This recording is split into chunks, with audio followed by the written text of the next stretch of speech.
Okay, in this tutorial, we're going to try to show you how to access a patron's account and check books out for a patron whose account is up to date, someone who doesn't have any books overdue or any fines. So when you're dealing with a patron, meaning that person is here in front of you, face to face, and they're going to check a book in or check a book out, you're going to use this bar here of shortcuts and click this shortcut right here called Patron Activities.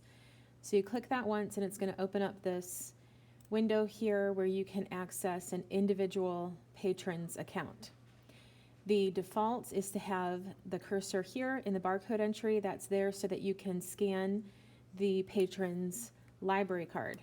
Now, academy students, elementary, high school, and college students need to have their card with them in order to check out a book. The staff members, we have their cards in our circulation notebook to make it easier just so that they don't have to replace a card if they lose it or something like that. So they don't need a card, or a church member, we don't really ask them to card. As long as their account is up to date, we don't really need a card, but we do ask for students to have their cards with them. So the cursor is in this barcode entry box to begin with, and with that so that we can just scan the barcode on their card. So we're going to scan that, and it automatically brings up the account of the person who owns that card.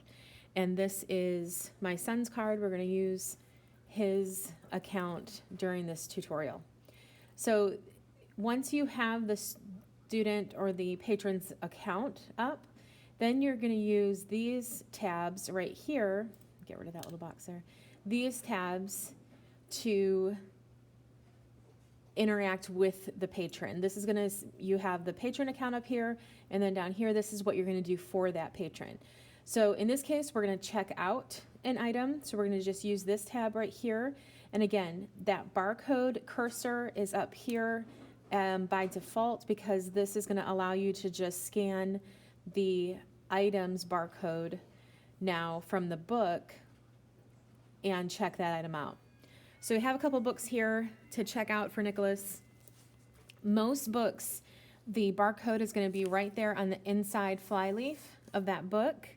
Some you may have to flip to the back and the barcode may be on the back cover or on the back flyleaf for whatever reason, but most of the time that Fairhaven Library barcode is going to be in the upper right-hand corner on the flyleaf.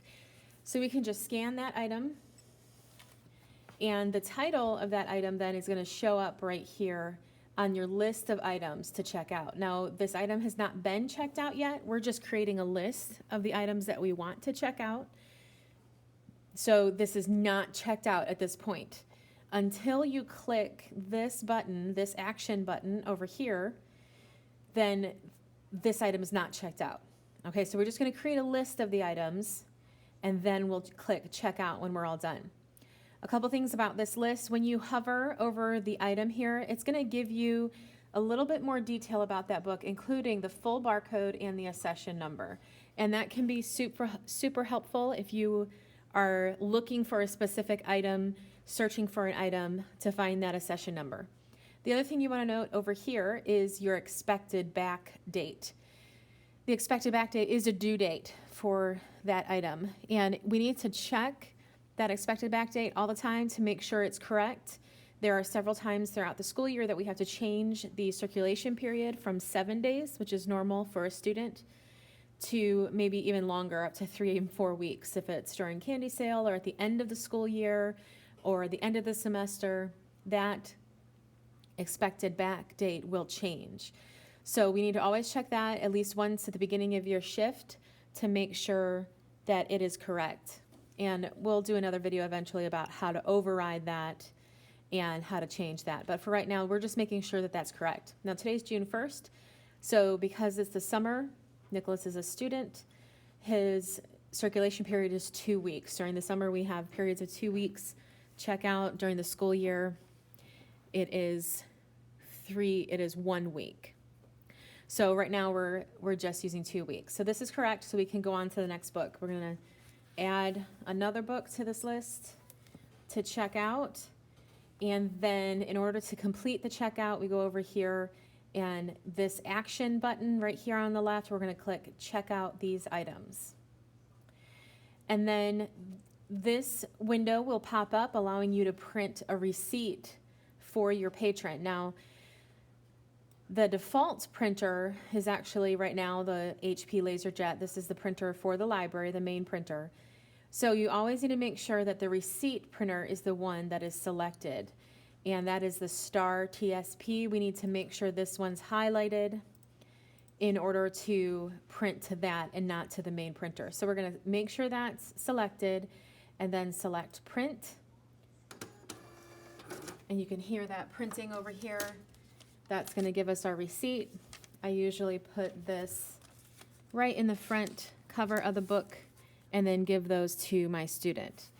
Now the Resourcemate has recently created an update in that a receipt can also be emailed to a student, but definitely for any academy, including elementary, junior, senior high, and college student, we need to print that receipt for them. So that is how you check out an item for a current patron, meaning one that does not have any items overdue or any fines. And in the next video, we'll talk about how to renew or check in an item.